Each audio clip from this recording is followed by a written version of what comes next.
Capital M into small M upon a into 1 plus e. नहीं समझ आया क्या? यही होता है ना पोटेंशियल एनर्जी, G m1m2/r। अच्छा दूसरा वाला लिखवा दो तब मैं समझ जाऊँ कि समझ आ रहा। Half M VP² kinetic energy perigee पे। और बच्चों इसके बाद पोटेंशियल एनर्जी आपको लिखना है -G capital M A into 1 minus e. अब देखो आप लोग को मैथ वेथ अच्छे से आती है, इसको डिराइव कर लो, सॉल्व कर लो, इसकी वैल्यू यहाँ वहाँ रखो तो आपको सब मिल जाएगा। We get two equation. अभी VA की वैल्यू यहाँ रख दो तो बच्चों VP आ जाएगा। अब VP आ जाएगा तो वहाँ रख दो तो VA आ जाएगा। अब मान लो आप रखो लिए हो, लिख लो सीधा वी गेट सॉल्व करने के बाद आपको मिलना है बच्चों VA का मान, अपोजी माने मिनिमम बराबर root G capital M central body sun upon a माने कौन सा? सेमी माइनर एक्सिस नहीं, सबसे बड़ी एक्सिस, सबसे बड़ा डिस्टेंस, वो जो स्मॉल है। और यहाँ पे मिनिमम लिखा है ना तो ऊपर 1 माइनस ई होगा और नीचे 1 प्लस ई। बच्चों ये नीट के पेपर में आया है क्वेश्चन टिक करने के लिए कि कौन सही एक्सप्रेशन है। लिखा हुआ था कि सबसे दूर वाले पॉइंट की स्पीड का कौन एक्सप्रेशन सही है, तो आपको ये वाला डायरेक्ट रिजल्ट गोला भरना था। सबसे दूर वाला यही है, मिनिमम स्पीड है। अब बच्चों सबसे पास वाले का स्पीड आप लोग हमें लिखवा देना। हाँ मैक्सिमम वाली बात। तो आप लिखोगे V पेरेजी बराबर V मैक्सिमम इक्वल रूट में GM अपान A और in bracket 1 plus e upon 1 minus e. सही हो गया। अब ये देखो आपका दो फार्मूला है, कहाँ से आ रहा है? उसी में डेरिवेशन से आया। अब कहाँ से आया मतलब नहीं है, क्या आया इससे मतलब है। एग्ज़ाम में आएगा तो उसे आप टिक करेंगे या क्वेश्चन पूछेगा तो लगा लेंगे। बच्चों इसके बाद केपलर ने कुछ नहीं बताया था। अब जितना उन्होंने बताया था मैंने बोल बोल के सुना दिया। आपको समझ नहीं आ रहा कि आया है? आ गया? तब एक बात बताओ, फिर एक बात बताना है आपको।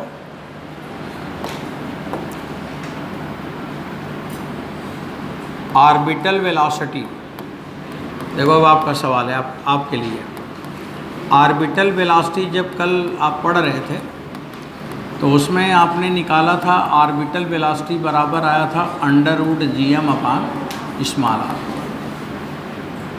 और आज आपने अभी अच्छा अगर ये लिखोगे तो V depending on 1/√r, this is orbital velocity. और अभी केपलर बता के चले गए ऑर्बिटल वेलोसिटी, केपलर ने जो बताया वो क्या था? V proportional to 1/r। अब देखो एक ऑर्बिटल वेलोसिटी यहाँ पे है और एक ऑर्बिटल वेलोसिटी यहाँ पे है। बच्चों ये वाला भी ऑर्बिटल है और ये वाला भी ऑर्बिटल है, तो दोनों में क्या दोनों सही है कि कोई एक सही है? अब ऑर्बिटल वेलोसिटी के लिए दो फार्मूला आएगा कि नहीं? अब कहाँ कौन लगाओगे? अगर दोनों सही है तो कौन कहाँ लगेगा? हाँ एक मिनट, ऊपर वाला सर्कुलर, नीचे वाला पैराबोला एलिप्टिकल। चलिए ऐसा नहीं है, सर्कुलर में भी एंगुलर मोमेंटम होगा तो यही आएगा।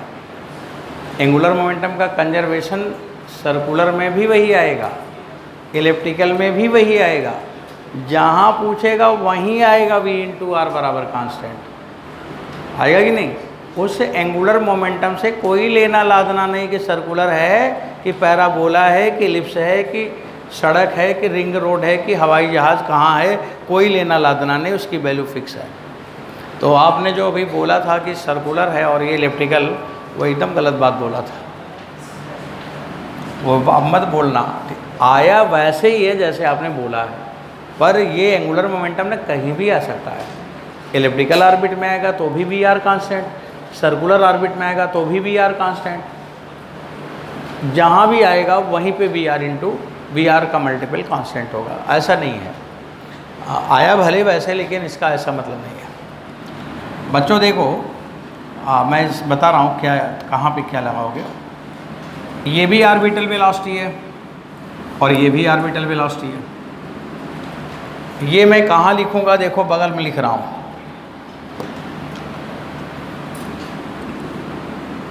Orbital velocity,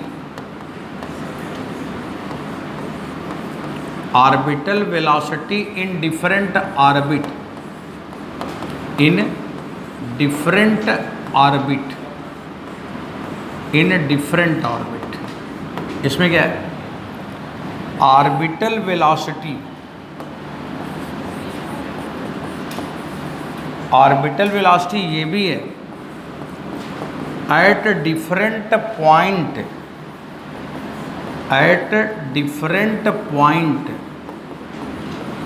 at different point in same orbit. ये अंतर है, अंतर समझ में आ रहा है। यहाँ पे ऊपर वाले में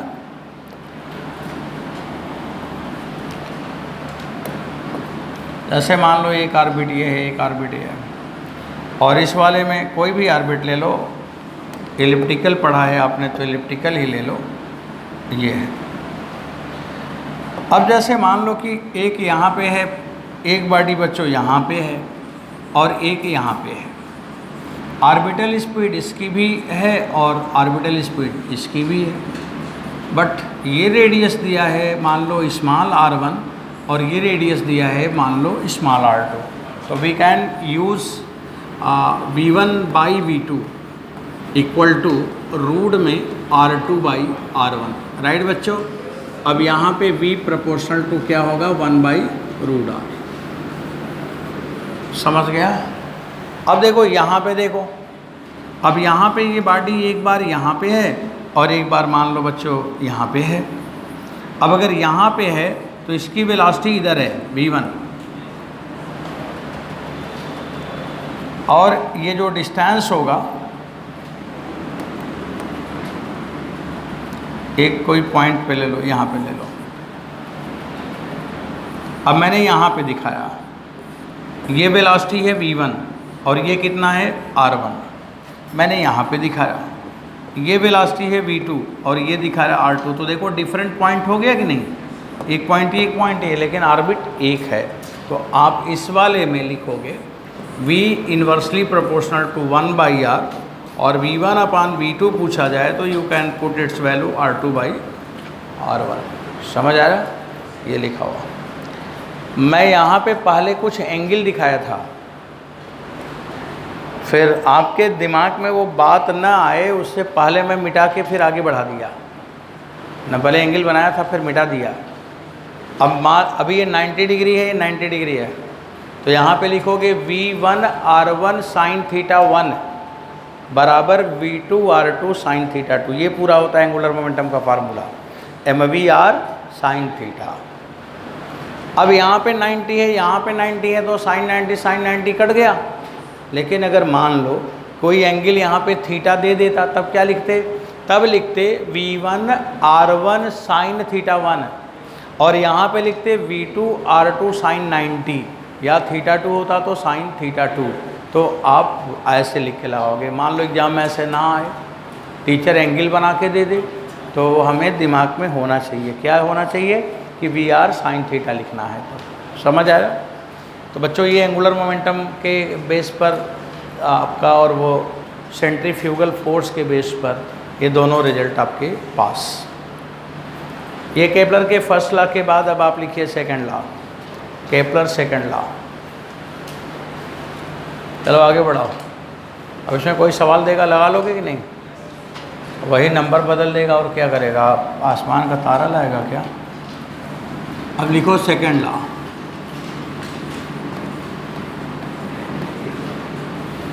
बच्चों सेकंड लॉ क्या है? सेकंड लॉ ये है कि जैसे अगर हम सड़क पे चलें तो लीनियर मोशन है, किसी ऑर्बिट में चले तो एंगुलर मोशन है। यहाँ पर केपलर ने एक नया नाम दे दिया था, मोशन का नाम ही बदल दिया।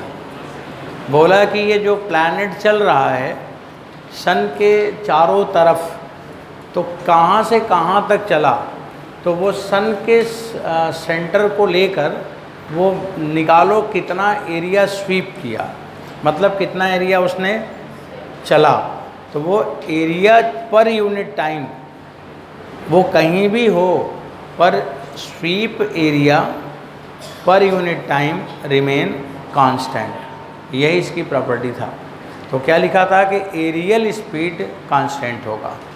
तो यहाँ पे लिखा गया एरियल, इसका देखो नाम आ गया एरियल, मतलब एरिया से मतलब है एरियल स्पीड कांस्टेंट। बोला कि इसका एरियल स्पीड नहीं बदलेगा। अब उस एरियल स्पीड को उन्होंने ऐसे कुछ समझा दिया था, बोला था जैसे सुनो ये सन है और यहाँ पे मान लो कि एट टाइम टी नॉट और यहाँ पे at time T naught plus delta T, यह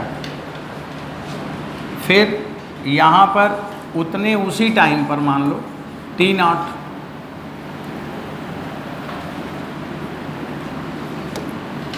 मैंने यहाँ पे अब टी लिख दिया, देखो टी लिख दिया। और बच्चों अब यहाँ पे जब आया तो ये टाइम हो गया टी प्लस डेल्टा टी। तो देखो यहाँ से यहाँ तक चलने का टाइम डेल्टा टी यहाँ भी है और यहाँ से यहाँ तक चलने का टाइम डेल्टा टी यहाँ भी है। ये मान लो लिखा गया कि सितंबर 1 सितंबर सुबह 6 बजे से 1 अक्टूबर सुबह 6 बजे तक चला, तो सितंबर अक्टूबर टी नॉट है और 1 महीना डेल्टा टी है। अब यहाँ बोला कि 1 महीना मई में 1 मई से लेके 1 जून तक चला, तो मई जून यहाँ में नाम है और टाइम इंटरवल एक ही महीना है, तो टाइम इंटरवल डेल्टा टी यहाँ भी है और वहाँ भी है।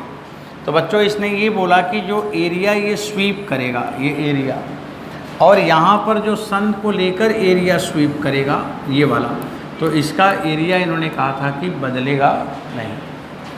अब अगर टाइम इक्वल है तो बच्चों यहाँ पे डेल्टा ए भी इक्वल होगा। जैसे अगर यहाँ पे डेल्टा ए आएगा यहाँ पे, तो यहाँ पर भी क्या आएगा, डेल्टा ए आएगा। ये भाई केपलर ने ये बताया था कि एरियल स्पीड नहीं बदलेगा।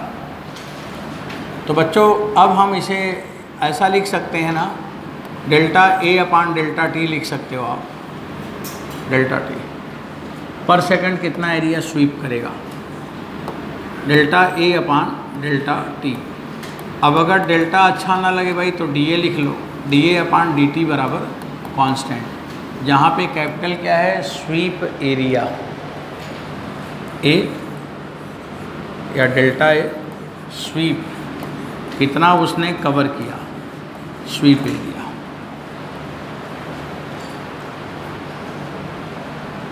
अब मैं सोच रहा हूँ कि इसे कैसे प्रूफ किया जाए। बच्चों प्रूफ ऐसे करो, आप देखो बता रहा हूँ। किसी एक जगह पहले एरिया निकालो, सब लोग थोड़ा ध्यान से देखना, थोड़ा ऐसे ही एक रफली वैल्यू मैं लिखने वाला हूँ। और जैसे मान लो यहाँ से लेके यहाँ तक की दूरी आर है, ठीक है, ये मैंने आर लिया। बच्चों थोड़ा रुक के समझ के तब लिखो। ये आर यहाँ से यहाँ तक हो गया। अगर ये चल रहा होगा तो किसी वेलोसिटी से चल रहा होगा। अब किसी वेलोसिटी को मैंने ऐसे दिखाया, ऐसे किस स्पीड से चल रहा था, v से चला। अब अगर v से चला तो o हो गया, a हो गया और b हो गया। तो बच्चों इसका एरिया जब मैं निकालूंगा लाइक एज ए ट्रायंगल, तो आप यहाँ पे लिखोगे एरियल स्पीड। एरियल स्पीड बताइएगा सब लोग क्या लिखोगे, half base into perpendicular.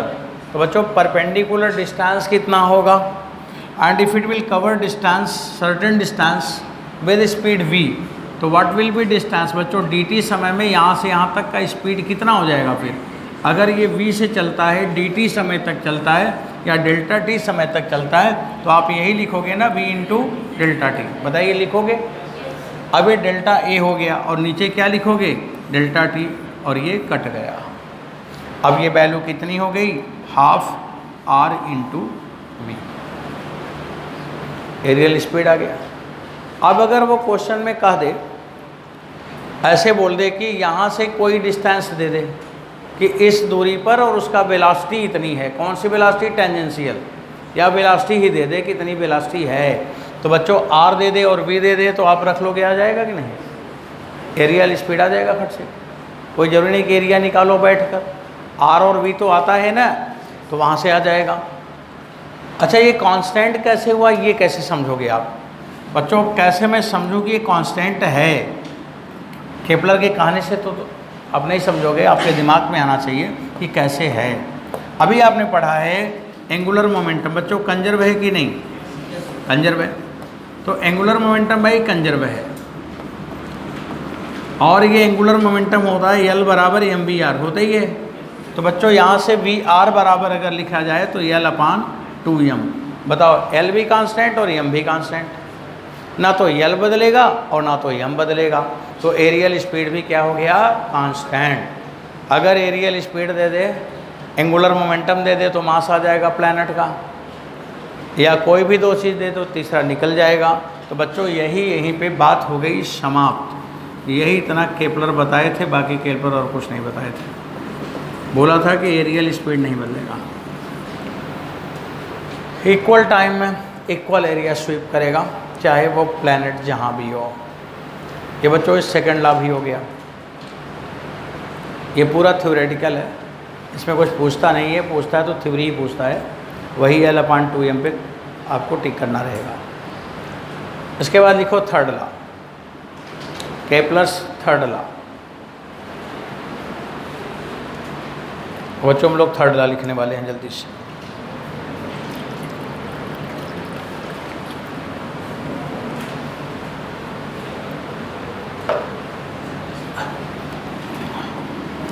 Third law कोई लोग बताएं किस बात का है? बच्चों थर्ड लॉ में हम लोग क्या निकालेंगे, time period.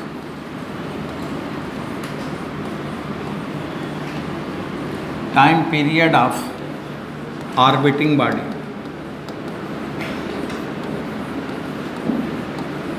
Time period of orbiting body, इसके लिए तीसरा लॉ है, चौथा लॉ नहीं बना, यही आखिरी लॉ है, इसके बाद सब समाप्त। और आज घर पे जाके बच्चों को सवाल लगा लेना, क्योंकि टेस्ट है संडे को।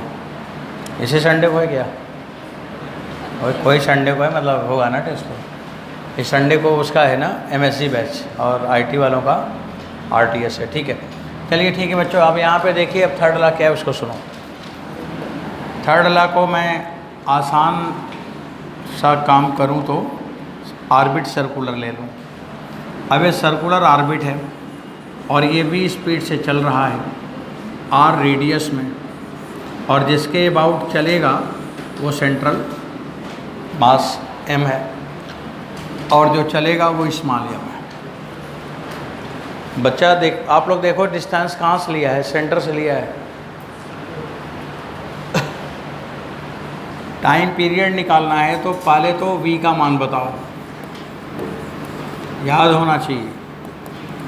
v बराबर √GM/r, सही है।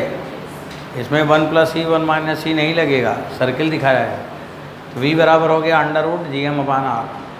अब बच्चों आपको टाइम पीरियड चाहिए, t बराबर 2πr/v, b का मान रख लो तो यह आ जाएगा t बराबर 2π √ के अंदर gm और r का पावर 3/2।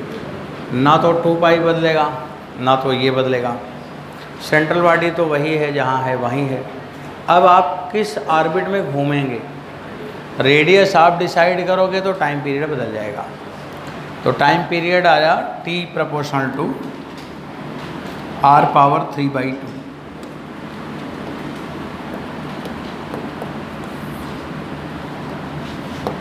तो यहाँ पे लिखा है t = r पावर 3/2।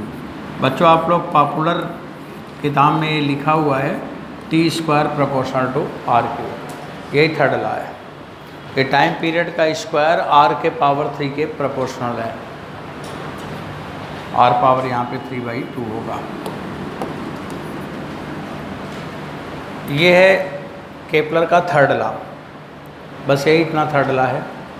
अब कुछ एग्जाम्पल हम बनाएंगे, आप वैल्यू बताते हुए आगे बढ़ेंगे।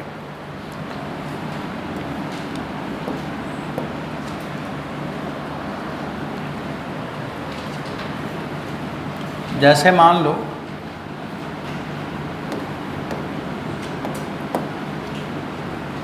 ये कोई सेंट्रल बॉडी है,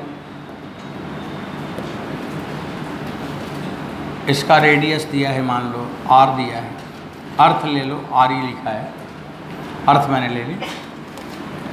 और इस सेंट्रल बॉडी के सराउंड में एक ऑर्बिट बनाएंगे और वो सर्कुलर ऑर्बिट मानते हैं। बच्चों ये सर्कुलर ऑर्बिट है, ये वाला, और सरफेस से ये ऑर्बिट कितनी ऊंचाई पर है, स्मॉल एच। अगर आपको मान लीजिए कोई सैटेलाइट वगैरह कोई चीज़ को ले जाना है तो क्या अर्थ के सेंटर में जाके गड्ढा खोद के मेजर करोगे? मेजर तो सरफेस से ही करोगे, इसलिए सरफेस से ही डिस्टेंस हमें पता होगी। अब ये सरफेस से डिस्टेंस हमने एच ले ली, और बच्चों ये वाला जो बॉडी है ना ऐसे ही ऑर्बिट में घूम रहा है। तो अब आपको ये बताना है कि इसकी ऑर्बिटल स्पीड क्या है और इसका टाइम पीरियड क्या है। अर्थ है तो मास भाई एम ही लिख लो, अर्थ है तो अर्थ वाली बात कर लो, और इसका मास हमने लिखा नहीं, लिख लो स्मॉल एम। बच्चों आपको कुछ निकालना नहीं है, आपको डायरेक्ट बोलना है, एकदम तेज़ी से बताना है। बिल्कुल एग्ज़ाम में बैठे हो आप, मान लो सवाल आ गया, तो अगर आपसे पूछा गया बी का मान तो क्या लिखोगे? अंडर रूट, क्या लिखोगे? GME अपान साबस RE प्लस एच। अब स्मॉल आर की जगह क्या लिखोगे? RE plus H. कल आप लोगों ने आपने पूछा था कि हमें कहाँ से डिस्टेंस लेनी है, तो डिस्टेंस तो देखो सेंटर से ही लेना है। अब कौन से डिस्टेंस आपको दिया है और सेंटर से लेने में वो कहाँ आएगा उसे आपको सेट करना है। तो मैंने RE प्लस एच लिखा, ये वैल्यू आ गई। अब बच्चों GME का मान क्या हुआ? Under root GRE square upon RE plus H. अब अगर कोई वैल्यू मान लो एच का मान दे दे तो आप बताइए ऑर्बिटल स्पीड निकाल लोगे कि नहीं। अगर मैंने ये क्वेश्चन कर दिया कि इफ़ एच बराबर RE, मतलब मैंने सवाल बोला कि अर्थ के रेडियस के बराबर के ऑर्बिट में घूम रहा है सरफेस से, तो बताइए उसकी ऑर्बिटल स्पीड कितनी है, सवाल आ सकता है। अब बच्चों अगर एच बराबर RE है तो जो ऑर्बिटल स्पीड आएगा आप लोग यहाँ पे क्या लिखोगे? GRE अपान 2 ही लिखोगे ना। अब ये लिखोगे, अब इसका मतलब ये हुआ 1/√2 और अंडर रूट GRE। अब GRE की वैल्यू कितनी होती है? 7.9 अपान √2 माने 1.4 किलोमीटर पर सेकंड। ऑर्बिटल स्पीड क्या है? अंडर रूट GRE का मान क्या है? 7.9, लगभग 8, 7.9 आएगा, लगभग 8 आएगा। ये वैल्यू आ गया। अब दूसरा बताना है। अब उसी के साथ में दूसरा मैं देखो लिखूं और आप बोलो तभी तो प्रैक्टिस होगा। अब लिखा है orbiting body near earth surface. बच्चों नियर अर्थ सरफेस का मतलब एच का मान। अब अगर वो नियर अर्थ सरफेस बोल रहा है, डिस्टेंस नहीं दे रहा है, तो एच का मान क्या ले लोगे? अगर वो सवाल में डिस्टेंस नहीं दिया, बोलता नियर, तो इसका मतलब एच का मान क्या हो गया? 0। अब एच का मान 0 हो गया। तो बच्चों अब ऑर्बिटल स्पीड कितना आएगा? दिस इज ऑल्सो ऑर्बिटल, ये भी ऑर्बिटल है। आप बताइए वहाँ पे एच की जगह लिखो 0 तो क्या आ जाएगा? GME अपान RE। अब बच्चों RE ये बराबर आएगा अंडर रूट GRE। अब बच्चों ये जो ऑर्बिटल स्पीड आया अर्थ के एस्केप स्पीड का √2 है कि नहीं? हाँ, अर्थ के सरफेस से किसी बॉडी को छोड़ दिया जाए, इन्फिनिटी पर चला जाए, और उसी के ऑर्बिट में कोई चल रहा हो तो वो ऑर्बिटल स्पीड हो गई। अब ये v ऑर्बिटल बराबर v/√2 हो गया। और स्केप बच्चों, ये स्केप है, दिस इज स्केप। अब स्केप वेलोसिटी क्या है 11.2 अपान √2 का मान क्या है 1.414। आप इसको जब सॉल्व करोगे तो वी गेट 7.9 किलोमीटर पर सेकेंड। मैंने कैसे लिख दिया आपको ये बताना चाह रहा था कि मैं डायरेक्ट ऐसे कैसे मैंने लिख दिया, क्योंकि मैं आपको ये बता चुका ना 11.2, और इसमें √2 से डिवाइड करो, कैलकुलेटर निकालो, सॉल्व करो, लिख दो। कैलकुलेटर एग्जाम में अलाउ नहीं है, याद रखना। ठीक है, ये वैल्यू आपको ये यहाँ पे मिल गया, ये यहाँ पे मिल गया। अब जहाँ पे पूछेगा वहीं निकाल लोगे ऑर्बिटल स्पीड। बच्चों बताओ ऑर्बिटल स्पीड निकालने में कोई मुश्किल, कोई और नया सवाल बन सकता है? अब कोई नया सवाल नहीं बनेगा। एच का मान देगा, रखोगे, बस जो आएगा वो आंसर है।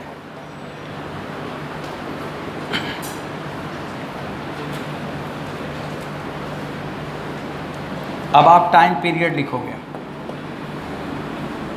आप लोग बताते रहेंगे, मतलब ये होगा कि आप ये सोचो कि आप लोग ही बता रहे हो, अपने कॉपी पे लिखते रहो, मन में चलता रहे, तो उसी में कोई न कोई मन में कोई नया क्वेश्चन आ जाएगा, आप उसको एक्सप्लेन कराना। फिर टाइम पीरियड की बात करते हैं, बोलो।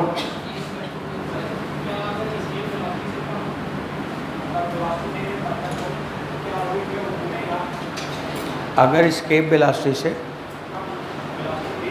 हाँ,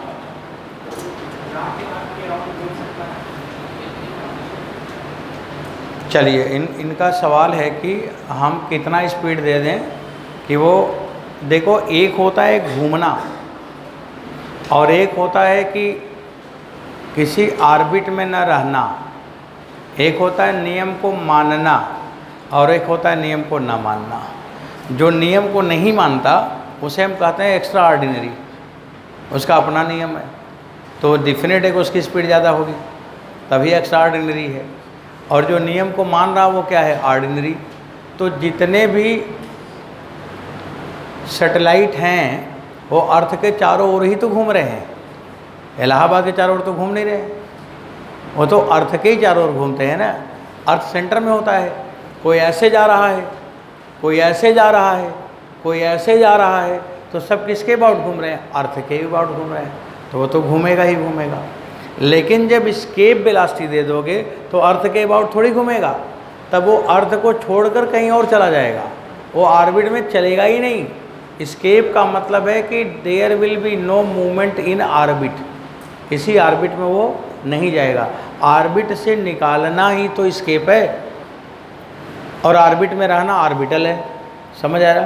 तो अगर ये बोला जाए कि अगर एस्केप स्पीड दे दिया जाए तो क्या वो अर्थ के चारों ओर घूमेगा ना, वो अभी आपको लिखूँगा, उसका पाथ बताऊँगा ना कि कौन किस पाथ पे जाएगा, कब हाइपरबोला होगा, कब पैराबोला होगा, कब इलिप्स होगा, कब सर्किल होगा, सब अभी बताऊँगा। जब अभी आपने पूछा कि एस्केप स्पीड दे देंगे तो ऑर्बिट में घूमेगा, तो बताइए ऑर्बिट में घूमेगा कि नहीं, पहले ये बताइए। अगर ऑर्बिट में घूमेगा तो एस्केप नहीं होगा, ऑर्बिटल होगा, और अगर ऑर्बिट में नहीं घूमेगा तो ऑर्बिटल नहीं, वो एस्केप होगा। सही है, एस्केप स्पीड ज़्यादा होगी, वो ऑर्बिट में नहीं घूमेगा, उसका पाथ अलग होगा, उसका पाथ पैराबोलिक और हाइपरबोलिक होगा, वो इलिप्टिकल और सर्कुलर नहीं होगा। ठीक है, आगे बढ़े अब। हाँ बोलो। तो नया ऑर्बिट आ जाएगा, उसका रेडियस h बराबर आर ई नहीं होगा, h बराबर 2r हो जाएगा, या h बराबर re/2 हो जाएगा। अब अगर आप h का मान बदलते रहो, ये सिंपल सी बात है, देखो आप, ये है ना, ये सवाल तो ये है ना। अब अगर मैंने बोला h बराबर 0 तो एक स्पीड आ गई, मैंने बोला h बराबर re तो दूसरी स्पीड आ गई, मैंने बोला h बराबर re/2 तो तीसरी स्पीड आ गई, मैंने बोला h बराबर 10 किलोमीटर तो चौथी स्पीड आ गई, मैंने बोला h बराबर 10 मीटर तो पाँचवीं स्पीड आ गई, मैंने बोला h बराबर 1000 किलोमीटर तो अगली स्पीड आ गई। तो बहुत सारी स्पीड आएगी, बहुत सारी ऑर्बिट होगी, हर स्पीड पे अलग अलग ऑर्बिट होगी। कितने ऑर्बिट हो सकते हैं, अनकाउंटेबल। कितने स्पीड ऑर्बिटल हो सकती है, अनकाउंटेबल। क्लियर? तो अलग अलग ऑर्बिट, अलग अलग स्पीड। सही है, चलो अब आगे बढ़ते हैं। ठीक, यहाँ पे तो फार्मूले में रख रहे हो ना आप, एच बदलोगे तो वी तो बदल जाएगा ना, टाइम भी बदल जाएगा ऐसे ही। चलो टाइम पीरियड लिखो, ऐसे ही सोचते रहा करो, अच्छा लगता है, आप पूछते मेरे को ठीक लगता है। मैं चाहता हूँ कि आप लोग मेरे से ज़्यादा पूछा करो, अब लेकिन समझते भी रहा करो, बिना समझे मत पूछा करो। अब बच्चों टाइम पीरियड आपको निकालना है। टाइम पीरियड क्या होगा? 2πr/v। अभी आपने पढ़ा है, फार्मूला डायरेक्ट लिखो। क्या लिखा है? t बराबर 2π√gm, यही है क्या? और r पावर 3/2। भाई मुझे याद है, ऐसे आपको भी याद रहेगा। अच्छा चलो एक सवाल लिखो बच्चों यहाँ पे। अब हम आ जाते हैं कोई सैटेलाइट वैटेलाइट के लिए। ये है, इसका रेडियस है RE, इसका हाइट है h, ये है सैटेलाइट, ये घूम रहा है ऑर्बिटल स्पीड v0 से। अर्थ है बच्चों एमी। आपसे पूछा है कि जो h ऑर्बिट में घूम रहा है ये, तो इसका टाइम पीरियड क्या होगा? टाइम पीरियड t बराबर बोलना है आपको, ठीक है। 2π√gm की जगह क्या हो जाएगा? gme। नहीं समझ आया क्या? और बच्चों स्मॉल r की जगह क्या हो जाएगा? RE + EH power 3/2। देखो जो इंजीनियर लोग होता है ना, वो जो सैटेलाइट वेटेलाइट को लॉन्च करते हैं, वो ऐसे ही कैलकुलेशन करते हैं। हमने बोला कि हमें ऐसे सैटेलाइट की ज़रूरत है जो हमें पूरे अर्थ का इंफॉर्मेशन 24 घंटे में 6 बार दे। कितनी बार? 6 टाइम। मतलब मैं 6 बार न्यूज़ चैनल चलाऊंगा, 6 टाइम न्यूज़ चैनल पे हमें डिक्लेयर करना है देश की स्थिति, तो हमें ऐसे सैटेलाइट को लगाना पड़ेगा। तो उसका टाइम पीरियड क्या होना चाहिए? 24/6, 4 घंटे। अब यहाँ पे टी की जगह 4 घंटा लिख दो। अर्थ का रेडियस सारे देश को पता है, मास पता है, लिख लो। एच का मान आ जाएगा कि नहीं? और ले जाओ उसे ऊंचाई पे छोड़ के भागाओ, ठीक है, वो घूमेगा, उसी ऑर्बिट में चलेगा। अब उतनी स्पीड दे दो कि वो सेंट्रीफ्यूगल और सेंट्रीपिटल बैलेंस हो जाए। अब उस जगह ले जाके क्या करना है? वहीं छोड़ दोगे तो घूमेगा? वहाँ स्पीड दो, और जो सेंट्रीफ्यूगल है उसके बराबर का mv²/r आना चाहिए। तो स्पीड फिक्स हो गई, ले जाओ रख के चले आओ। यही आपको पढ़ाया जा रहा है। ये सब बहुत आसान होता है। लॉन्चिंग वॉन्चिंग, जो चंद्रयान चला गया, सूर्य का क्या नाम था उसका? आदित्य, हाँ, आदित्य L1। ये सब बहुत आसान है। आप लोग जो इंजीनियरिंग फील्ड का स्टूडेंट है, वो उसमें जाएं तो बड़ा इजी होता है। कुछ नहीं होता, बस थोड़ी देर का कैलकुलेशन होता है। वो कैलकुलेशन 1 घंटा करता है और उसको सोचता है 40 दिन तक, 50 दिन तक। उसको छुट्टी दे दिया जाता है साइंटिस्ट को। बोलता है कि वो बोलेगा कि नहीं, मेरे को यहाँ पे नहीं थिंकिंग करना है, तो बोला जाएगा